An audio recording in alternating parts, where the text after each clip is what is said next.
there's a significant reduction in aid monies. And I don't think it's going to change soon. In the U.S., the tentative proposal is an 80% cut. And so this sort of wave of not caring for other countries, I feel it'll be reversed.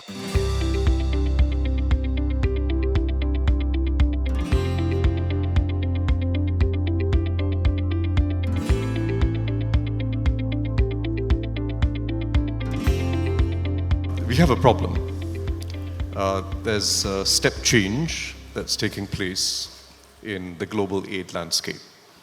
It's not just the US, it's the European countries, and more broadly, you've added all up together, even with China stepping up somewhat, there's a significant reduction in aid monies. And I don't think it's going to change soon. So we have to find ways in which this doesn't lead to catastrophe in terms of global hunger, in terms of epidemics, in terms of all the maladjustments that come about in Africa, in South Asia, in this part of the world.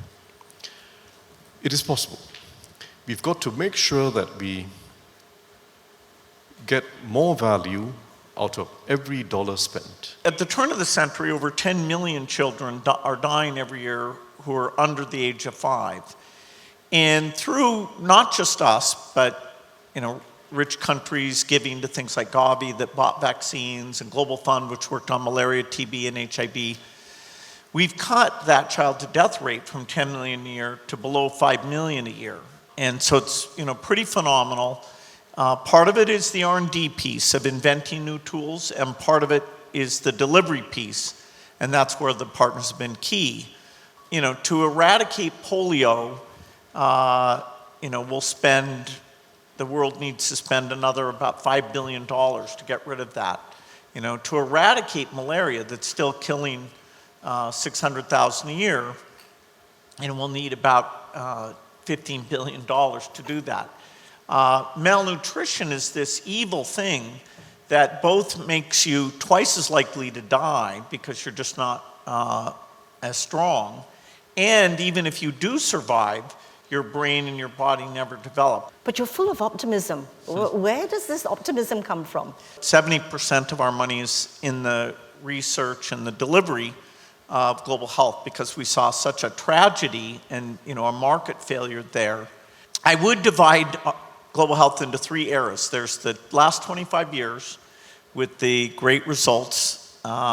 Then we have a period here which will last from 4 to 10 years where we have a lot less money, and some of these poor countries, particularly in Africa, are very indebted, and nobody's giving them the debt relief. So their financial situation is very, very weak, and as was mentioned, the aid budgets, in the US, the tentative proposal is an 80% cut.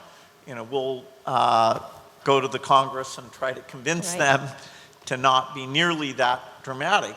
But as Europe looks at its military spending and aging society, and they've been the most generous.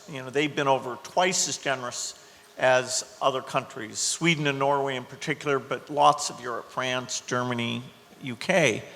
And so we're going to have a tough period here. And the only reason that the deaths won't go back to 10 million is that we do have innovative tools, and we have a pipeline of innovative tools. Our teams come to Singapore and said, okay, let's find some of these research projects.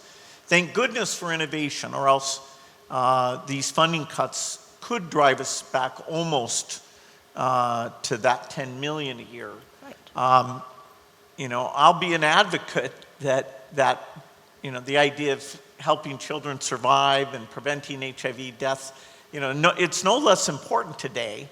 And so this sort of wave of not caring for other countries, I feel it'll be reversed. At least I'll spend a lot of my time trying to make the case for that. Thank you very much, ladies and gentlemen.